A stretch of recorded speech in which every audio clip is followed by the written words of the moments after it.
Hello guys, welcome to heavy coding. So guys, jQuery की इस series के अंदर आज मैं आपको सिखाने वाला हूं कि हम CSS को किस तरीके से jQuery के अंदर यूज़ कर सकते हैं। सो गाइस, हमने जावास्क्रिप्ट वाली सीरीज़ के अंदर देखा था कि हम CSS को किस तरीके से यूज़ कर सकते हैं।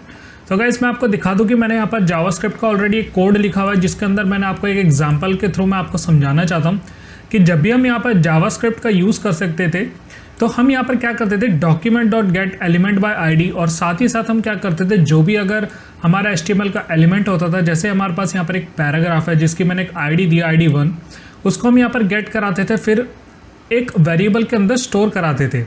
तो गाइस, अब उस वेरिएबल के अंदर हम जिस प्रॉपर्टी को स्टोर करा रहे हैं उसके बाद अगर हम इसमें CSS अप्लाई करते थे तो हमें यहाँ पर लिखना पड़ता था स्टाइल, देन उसके बाद हमें यहाँ पर उसकी प्रॉपर्टी का नेम, देन उसके बाद हम देते थे हम यहाँ पर वैल्यू। तो गाइस, ऐसे कर करके हमें अगर आप मल्टीपल वैल्यूज़ को यहाँ पर मल्टीपल प्रॉपर्टीज़ को हमें अगर एक HTML एलिमेंट के अंदर अप्लाई करना था, तो गाइस हम यहाँ पर क्या करते हैं, बार बार उस वेरिएबल को लिखते थे, देन स्टाइल, देन साथ ही साथ हम उसकी प्रॉपर्टी नेम और उसके वैल्यूज़ को। और गाइस, अगर हम यहाँ पर सिंगल प्रॉपर्टी के लिए हम अगर यहाँ पर उसको यूज़ कर सकते थे तो हम यहाँ पर इसमें लिखते थे सीधा स्टाइल, और स्टाइल के बाद अगर हम मान लीजिए अगर हमें यहाँ पर कलर देना था तो हम यहाँ पर लिखते थे कलर, उसके बाद हम यहाँ पर कलर की प्रॉपर्टी दे देते रेड। तो गाइज, अगर सिंगल के लिए हम यूज़ करते तो हमें इतना बड़ा कोड लिखना पड़ता था, और अगर हम मल्टीपल CSS लगाना चाहते हैं उसके अंदर प्रॉपर्टीज़ को, तो गाइज हम यहाँ पर उसके बार बार हमें उस वेरिएबल को भी लिखना पड़ता था, साथ ही स्टाइल हमारे स्टाइल कीवर्ड को भी लिखना पड़ता था, साथ ही उसकी प्रॉपर्टीज़ और उनकी वैल्यूज़ को। तो गाइज, इस चीज़ को हमने यहाँ पर jQuery के अंदर इतना छोटा कर दिया है, तो सिर्फ हम इसको क्या कर सकते हैं, एक सिंगल इतने 2 वर्ड के अंदर हम यहाँ पर इस CSS को अप्लाई कर सकते हैं। तो गाइज, jQuery के अंदर अगर हमें CSS को अप्लाई करना है तो हमें यहाँ पर डायरेक्टली लिखना पड़ेगा CSS हमारे पास यहाँ पर ऑलरेडी यहाँ पर एक प्रॉपर्टी है, और साथ ही साथ हमें यहाँ पर क्या करना पड़ेगा, इस CSS के फंक्शन के अंदर हमें यहाँ पर इस प्रॉपर्टी को पास करना पड़ेगा। मान लीजिए अगर आप बैकग्राउंड कलर लगाना चाहते हैं तो आप यहाँ पर डायरेक्टली लिख सकते हैं यहाँ पर बैकग्राउंड कलर और साथ ही साथ उसकी वैल्यू।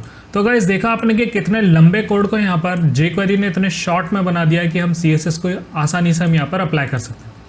तो गाइज, मैं यहाँ पर क्या करूँगा, आपको CSS अप्लाई करके दिखाऊंगा आज की वीडियो में। तो गाइज, हम सिंगल CSS तो लगाएंगे, साथ ही साथ हम यहाँ पर देखेंगे कि मल्टीपल प्रॉपर्टीज़ को हम यहाँ पर किस तरीके से लगा सकते हैं jQuery के अंदर। तो गाइज, मैं यहाँ पर क्या करता हूँ, इस पैराग्राफ की एक आईडी दे देता हूँ पैरा, और मैं यहाँ पर सिंपली क्या करूँगा, jQuery का हमारा बेसिक कोड लिख लेते, और अब मैं यहाँ पर क्या करूँगा, इस पैराग्राफ की प्रॉपर्टी को यहाँ पर गेट करा लूँगा। तो गाइस, अगर ये हमारे पास आईडी है तो हमारे पास आएगा यहाँ पर हैश पैरा, अगर यहाँ पर क्लास होती तो हम यहाँ पर लिखते हैं डॉट पैरा। अब गाइस, सिंपली हमें यहाँ पर क्या करनी है, CSS अप्लाई करनी है, तो मैं यहाँ पर क्या लिखूँगा, डॉट CSS। गाइस, अभी तक हमने यहाँ पर show, hide, toggle function in सब का यूज़ करा, आज हम करने वाले हैं यहाँ पर CSS, तो मैंने यहाँ पर लिखा CSS। तो गाइस, ये एक प्रीडिफाइंड यहाँ पर फंक्शन है jQuery का CSS, तो हमें यहाँ पर डायरेक्टली लिखना पड़ता है CSS। अब गाइस, इसके अंदर हमें यहाँ पर देना प्रॉपर्टी का नेम, तो मैं यहाँ पर चाहता हूँ इस पैराग्राफ का एक बैकग्राउंड कलर लग जाए। तो गाइस, अब मैं आपको एक और चीज़ बता दूँ, मैं इसको भी क्या कर लेता हूँ, कॉपी कर लेता हूँ, और मैं आपको रिवर्ट बैक करा के दिखाता हूँ इसमें। तो गाइस, हमारे पास जो अभी जावास्क्रिप्ट का कोड था, तो उसके अंदर आप यहाँ पर देख सकते हैं, जब भी हम CSS की प्रॉपर्टी लिखते थे तो हमें यहाँ पर क्या करना पड़ता था, यहाँ पर जो भी उसका नेम होता था, जैसे बैकग्राउंड कलर या फॉन्ट साइज़, तो गाइस हमें यहाँ पर क्या लिखना पड़ता था, उसके सेकंड वर्ड को यहाँ पर हमें कैप्स में लिखना पड़ता था, उसके फर्स्ट लेटर को। तो गाइस, jQuery के अंदर ऐसा बिल्कुल भी नहीं है, जैसे हम यहाँ पर नॉर्मल CSS के प्रॉपर्टीज़ का यूज़ कर सकते हैं वैसे हम यहाँ पर इसका यूज़ करेंगे। तो गाइस, मैं यहाँ पर क्या करता हूँ, फिर से वो jQuery वाले को वापस लिख देता हूँ। तो गाइस, मैंने यहाँ पर लिखा CSS। तो गाइस, अब सिंपली डायरेक्ट जैसे हम CSS में प्रॉपर्टी लिखते हैं वैसे हम लिखेंगे यहाँ पर बैकग्राउंड हाइफन कलर। तो गाइज, उसमें हम यहाँ पर CSS की प्रॉपर्टी सेम नहीं लिखते थे, हमें यहाँ पर कैप्स में देना पड़ता था। अब हमें यहाँ पर क्या लिखना है, कॉमा का यूज़ करना है, कॉमा के बाद हमारी जो भी वैल्यू होगी हम इसको यहाँ पर अप्लाई कर देंगे। तो गाइज, चलते हैं अब पैराग्राफ के अंदर मैं यहाँ पर लिख देता हूँ jQuery CSS एग्जाम्पल। चलते गाइज, इसको ओपन इन ब्राउज़र करते हैं। तो गाइज, आप यहाँ पर देख सकते हैं कि हमारे पास कुछ आउटपुट अभी नहीं आया। तो गाइस, ये आउटपुट हमारे पास इसलिए नहीं आया क्योंकि मैंने यहाँ पर jQuery को अभी अप्लाई नहीं करा है। तो गाइस, मैं यहाँ पर क्या करता हूँ, कुछ पुराने एग्जांपल से jQuery की फ़ाइल को यहाँ पर ऐड कर लेता हूँ। तो गाइस, मैंने यहाँ पर कर ली jQuery की फ़ाइल अप्लाई। चलते हैं ब्राउज़र पे, तो गाइज़ अभी भी मेरे पास यहाँ पर एक आउटपुट नहीं आया। तो गाइज़ जल्दी से देख लेते हैं कि किस प्रॉब्लम की वजह से मेरे पास ये आउटपुट नहीं आया। तो गाइज़ मैंने यहाँ पर इस कोड को लिखा हुआ है, तो मैं इसको यहाँ पर बंद कर देता हूँ और चलते हैं अपने ब्राउज़र पे। तो गाइज़ देखा आपने यहाँ पर हमारे पास कितनी आसानी से यहाँ पर हमने CSS को यूज़ कर लिया सिर्फ इस लाइन कोड के हेल्प से। तो हमने यहाँ पर क्या लिखा, बैकग्राउंड कलर उसकी प्रॉपर्टी, और हमने यहाँ पर लिख दिया उसका वैल्यू। तो गाइज़ अगर आपको इसमें CSS यहाँ पर सिंगल यूज़ करनी है तो आप यहाँ पर इस तरीके से लगा सकते हैं कि अगर आप इसको एक ही प्रॉपर्टी का यूज़ करना चाहते हैं। अब गाइज़ अगर आपको इसको मल्टीपल प्रॉपर्टी देनी है तो आप उसको किस तरीके से कर सकते हैं। तो गाइज़ मैं यहाँ पर क्या करता हूँ, इसको कमेंट कर लेता हूँ और साथ ही साथ मैं इसको क्या करूँगा, कॉपी कर लूँगा। अब गाइज़ मैं आपको इसमें लगा के दिखाऊँगा मल्टीपल वैल्यूज़।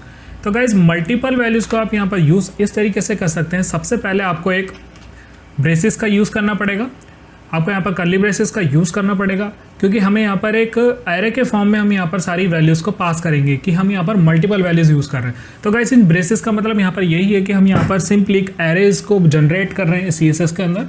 तो गाइस मैं यहाँ पर क्या करूँगा, अब इस प्रॉपर्टी का नेम, तो गाइस सिंपली मैं यहाँ पर क्या कर लेता हूँ, बैकग्राउंड कलर। तो गाइस मैं यहाँ पर लिखता हूँ बैकग्राउंड हाइफन कलर।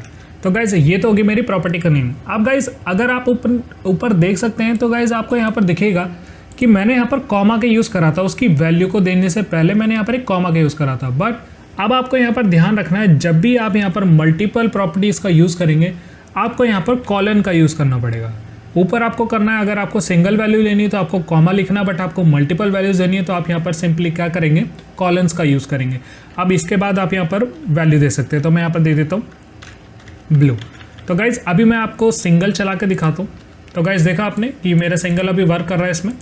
अब मैं चाहता हूँ यहाँ पर टेक्स्ट का कलर चेंज रहे, तो मैं यहाँ पर सिंपली अब लगाऊंगा कॉमा। अब आपको यहाँ पर लगाना कॉमा कि हमें एक और प्रॉपर्टी का यूज़ करना है। तो अब मैं यहाँ पर लिख देता हूँ कलर।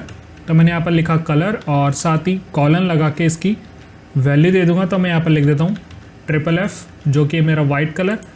तो गाइज़ देखा आपने कि किस तरीके से हमने यहाँ पर मल्टीपल वैल्यूज़ को यहाँ पर यूज़ करा। अब साथ ही साथ मैं आपको इसमें लगा कर दिखाता हूँ इसका फॉन्ट साइज़। तो मैं यहाँ पर लिखूँगा फॉन्ट हाइफन साइज़, देन इसके बाद मैं यहाँ पर लगाऊँगा कॉलन, देन इसके बाद इसका मैं फॉन्ट साइज़ देता हूँ यहाँ पर 50 पिक्सल्स।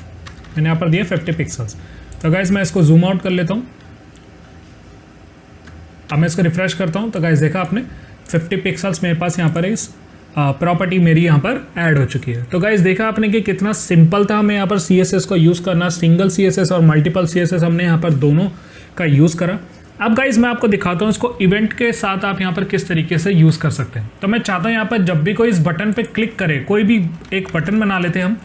तो मैं यहाँ पर कर देता हूँ क्लिक मी। मैंने इस बटन को बनाया क्लिक मी। तो मैं चाहता हूँ इस बटन के क्लिक होने पर ये प्रॉपर्टी इस पर अप्लाई हो जाए। तो मैं यहाँ पर सिंपली क्या करूँगा, इस बटन को यहाँ पर सिलेक्ट कर लूँगा। तो मैंने यहाँ पर लिखा बटन। अब गाइस इसकी मैंने कुछ आईडी वगैरह नहीं दी थी, ना तो क्लास दी थी, तो मैं इसको डायरेक्ट भी टैग के फॉर्म में इसको ले सकता हूँ। तो मैं यहाँ पर चाहता हूँ इसके क्लिक पे एक फंक्शन चले।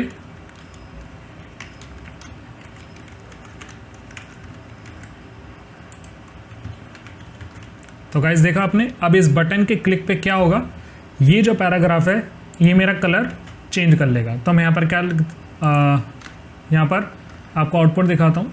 तो मैंने यहाँ पर कर दिया इसको जूम। तो गाइस देखा आपने, जैसे ही मैं इस पर क्लिक करा तो गाइस देखा आपने उसके अंदर यहाँ पर CSS अप्लाई हो गया। मैं रिफ्रेश करके फिर से दिखाता हूँ क्लिक में। तो गाइस देखा आपने, इस बटन के क्लिक के ऊपर हमने यहाँ पर CSS को अप्लाई कर दिया। तो गाइस जब भी आप उन वेबसाइट्स में देखते हैं कि वो उनका टेक्स्ट या उनका फॉन्ट साइज़, उनका कलर कैसे चेंज हो जाता है बटन क्लिक पे, तो गाइस वो इसी तरीके के यहाँ पर jQuery की हेल्प से यहाँ पर उनको क्रिएट करते हैं, जैसे हम जावास्क्रिप्ट में भी करते थे। बट हमने यहाँ पर क्या करा, jQuery काफ़ी कोड को शॉर्ट कर दिया। अगर हम इसको जावास्क्रिप्ट की हेल्प से करते तो हमारा यहाँ पर कोड थोड़ा लंबा हो जाता। तो गाइस देखा आपने कि किस तरीके से हम यहाँ पर CSS का यूज़ कर सकते हैं, और साथ ही साथ हमने एक इवेंट के साथ इसको लगा के देखा कि किस तरीके से हम यहाँ पर CSS को अप्लाई कर सकते हैं इवेंट्स के थ्रू भी। सो गाइस इस वीडियो में इतना ही। Thank you so much.